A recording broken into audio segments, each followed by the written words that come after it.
o que eu queria falar hoje, e entrar um pouco mais a fundo, é a volatilidade. Eu sempre mostro aquele gráfico de volatilidade, na maior parte do tempo ele está bem comportado, é uma curva que é mais ou menos a mesma coisa, porque quando não tem crise, a volatilidade se comporta da mesma maneira. Só que momentos voláteis, momentos de crise, é nesse momento que a gente vê o que acontece com a volatilidade.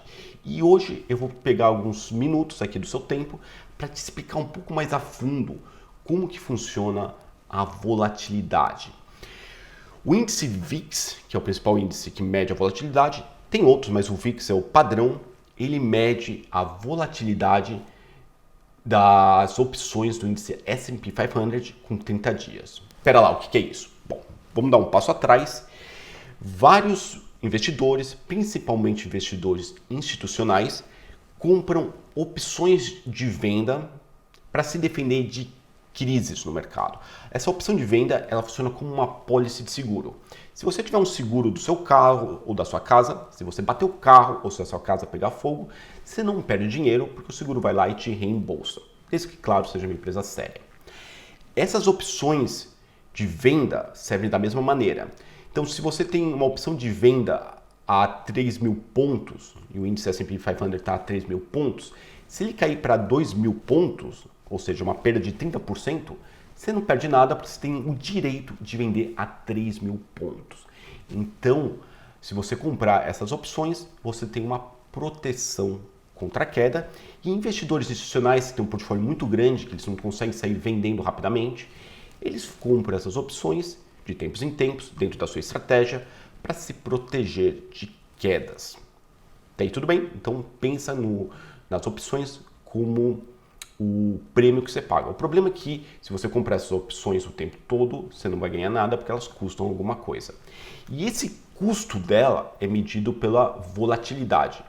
Claro que é um pouco mais complexo, eu não vou entrar, eu sei que tem uns preciosismos que eu vou atropelar justamente para ficar mais simples, mas pensa na volatilidade como o custo de comprar esse seguro. Se a volatilidade está baixa, está barato de comprar esse seguro. Se a volatilidade está muito alta, significa que esse seguro vai sair muito caro para você comprar. Então, o ponto que eu quero chegar é que a volatilidade ela é uma ótima forma de medir o sentimento do mercado. Não é à toa que ela é conhecida como o índice do medo. Porque quando o mercado está tudo bem, muita gente vai vender seguro e pouca gente vai comprar. Então você tem uma oferta e demanda relativamente um certo equilíbrio. Em momentos de crise, ninguém vai ser corajoso ou louco de vender esse seguro e um monte de gente vai querer comprar. O que acontece? O preço. Você tem muito mais demanda, você tem menos oferta, o preço desses títulos, medido pela volatilidade, disparam. E aí, conforme o mercado começa a voltar ao normal, mais gente toma coragem de emitir essas opções, menos gente tem interesse de comprar, e aí o preço cai. Então é exatamente isso que o VIX, que é a volatilidade, mede. E eu queria te mostrar uma coisa muito interessante, que esse gráfico aqui eu estou te mostrando a volatilidade medido pelo VIX desde 94 até hoje. E o que é interessante aqui, que é um gráfico muito diferente do gráfico, por exemplo, das ações. É um gráfico que tem uma lógica bastante única. A volatilidade ela tem picos em momentos de dor de barriga no mercado e depois ela volta para a média. E aí, em alguns momentos de bonança, ela cai abaixo da média. Então, não sei se dá para ver aqui no gráfico, essa linha média da volatilidade, se a gente pudesse traçar uma linha, acho que até eu consigo aqui traçar uma linha, seria mais um... deixa eu colocar aqui a linha. A volatilidade seria mais ou menos como essa linha de baixo. Se a gente pudesse traçar uma média, estaria alguma coisa entre 15 e 20. É onde a volatilidade passa a maior parte do tempo. E aí, em alguns momentos, ela tem um pico, ela dispara, mas ela sempre volta para essa média. Da mesma forma que tem alguns momentos que ela baixa, mas ela sempre volta para essa média. Porque é mais ou menos o ponto de equilíbrio que faz sentido para o emissor lançar e para o comprador comprar. Então tem um equilíbrio que é dinâmico, tem momentos que esse equilíbrio vai muito pro lançador e tem esses momentos que o equilíbrio vai muito para o comprador. Mas ela tem um equilíbrio, ela tem um ponto ali em torno de 15 a 18, 19, onde ela passa a maior parte do tempo. Só que em momentos de crise, como a gente teve em 2008, ela foi para a estratosfera, ela chegou aí em patamares de 80, ou seja, estava extremamente caro de comprar essa proteção contra a queda.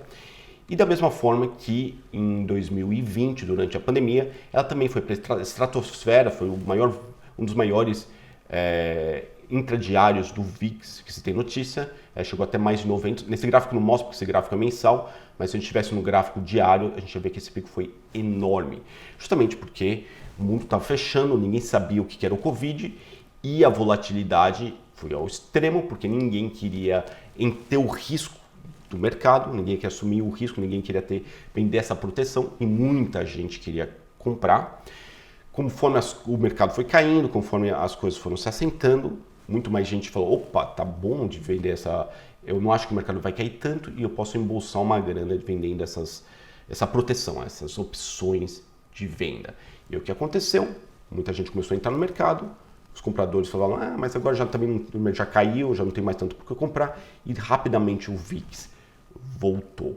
Então o VIX, ele mede esse medo, ele mede esse pânico. E por que eu estou falando tudo isso? Porque hoje, com essa queda do mercado, com essa dor de barriga, com essa nova variante, o que aconteceu? Como esperado, o VIX disparou. Estamos aqui vendo o gráfico, essa linha pontilhada é quanto ao VIX Spot, e aqui eu estou vendo os contratos futuros. E o que eu estou vendo é que essa curva dos contratos futuros, eu não vou entrar muito fundo por quê, mas eu só quero te mostrar rapidamente, uma leitura bastante rápida, como ler o VIX. A gente está vendo que esse gráfico está muito diferente, por exemplo, do da live da semana passada. Na live semana passada, essa linha pontilhada estaria na parte mais de baixo do gráfico, um valor em torno de 17, 18, 19, talvez 20. E hoje ela já disparou para 27, ou seja, de um dia para o outro, com uma má notícia, ela disparou, mostrando que, como a gente interpreta isso, mostrando que essa notícia trouxe uma certa preocupação para o mercado. Se o mercado falasse, não é nada, o VIX não teria disparado. Então, só você conhecendo a natureza do VIX, você já sabe se o mercado se preocupou ou não. Como gestor de portfólio, o VIX acima de 30 é um sinal amarelo. Acima de 25, acima de 20, 30, dependendo um pouco da tua percepção de risco e qual que é o portfólio que está gerindo, acima de 25 a 30 um sinal amarelo, possivelmente o mercado vai cair e possivelmente você vai ter oportunidades de comprar ativos baratos. Dito isso, a segunda forma de olhar esse gráfico, que tem uma informação muito importante, é como os contratos estão se comportando. Normalmente essa curva é uma parábola, ou seja, ela vai crescendo conforme o tempo. Os contratos mais curtos, eles têm um valor inferior aos contratos mais longos, porque quanto mais longo o tempo, mais imprevisível são as coisas. Porém, em momentos de dor de barriga, principalmente uma dor de barriga extrema, os contratos curtos, eles disparam e essa curva fica invertida. Então, em vez de ser uma parábola, ela virá uma curva logarítmica. Bom, eu posso confundir aqui na minha matemática, mas ela, em vez de ser uma curva ascendente, ela é uma curva decrescente. E isso mostra momentos de bastante preocupação no mercado. E quando você vê essa curva invertendo, e é uma coisa muito rápida, inverte de um dia para o outro, mostra que o mercado está realmente se preocupando, porque está mostrando que uma grande quantidade de pessoas está comprando seguro para se proteger das quedas. Então eu vou só te mostrar aqui, por exemplo, uma curva invertida. Essa foi uma curva histórica, foi uma curva de outubro de 16 de outubro de 2008. Para quem está lembrando o que aconteceu nesse dia, teve alguns bancos americanos aí praticamente indo à lona. Eu não sei exatamente se é a mesma data, mas foi nessa época que o Lehman Brothers quebrou. E aí foi um pânico generalizado. Eu tenho um outro dia também emblemático, que foi em março de 2020, acho que dia 19. Foi uma das maiores inversões de curvas que eu já vi na minha história. Nesses últimos, enfim, todos esses dias aqui, a partir do dia 16 de março, você viu o spot do VIX aqui estava acima de 72. Foi uma curva assustadora, mostrando que todo mundo estava em pânico e todo mundo estava correndo todos os gestores do mundo afora estavam correndo para comprar essas opções de compra para se proteger da queda do Covid, esperando que o mercado ia desabar ainda mais. Conforme o tempo foi passando, essa curva foi caindo, você está vendo aqui os valores caindo para 40, enfim, 45, 50, que ainda são valores extremamente altos, mas algumas pessoas falam, opa, agora talvez seja interessante começar a vender seguro. Esse dia 23 está aqui, não é por acaso, foi o dia que o Fed fez o seu anúncio histórico, dizendo que ia entrar no mercado, injetando até 10 trilhões de dólares para começar a estabilizar a sangria do Covid, e a partir daí o mercado começou a se estabilizar, foi o bottom, foi o pior momento da queda do Covid, e a partir daí o mercado começou a subir.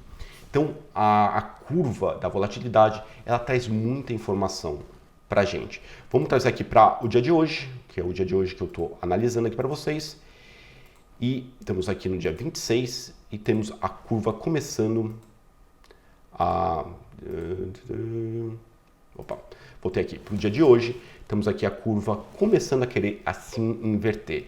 Só para trazer uma informação para vocês, essa outra linha aqui, essa linha aqui de baixo, é como que estava essa curva no último dia útil, antes do mercado abrir hoje de manhã. Ontem foi feriado, então estamos vendo aqui que a curva estava, o contrato mais próximo estava em 17, eles subiram para 24, e os contratos mais longos também subiram, e a curva começou a se inverter. Possivelmente, se o mercado continuar a se preocupar, a gente vai ver esses 3 contratos aqui subindo ainda mais, possivelmente mudando a orientação da curva, mostrando uma possibilidade de pânico nos mercados. Então era isso que eu queria trazer para vocês. Volatilidade, ele não é o único índice que você vai analisar. Não é tão fácil de fazer trade só baseado na volatilidade, tem muito mais outras coisas que entram em jogo, mas a volatilidade dá uma boa notícia, uma boa ideia de como o mercado está se sentindo. Ela te mostra o sentimento do mercado, quanto de pânico tem nesses momentos. E outra coisa interessante é que, historicamente, a curva de volatilidade ela tem sempre seu pico antes do mercado atingir o seu ponto inferior de queda. Então, a partir do momento que a volatilidade vai subindo, ela dispara ali até... Enfim, é uma montanha quase que sobe até sem grandes vales. Depois que ela tem o primeiro grande vale, mostra que o mercado já tomou o choque, ele já está começando a sair do período de negação e entrando no período de aceitação. E normalmente o pico da queda do índice S&P 500 ou qualquer índice, ele vem algum tempo depois do pico máximo da subida da volatilidade. Só uma informação para vocês, obviamente isso não é uma estratégia de investimento baseada nisso, isso não é uma recomendação, mas é uma informação que vai te trazer mais algum esclarecimento do que está acontecendo na economia e nos mercados.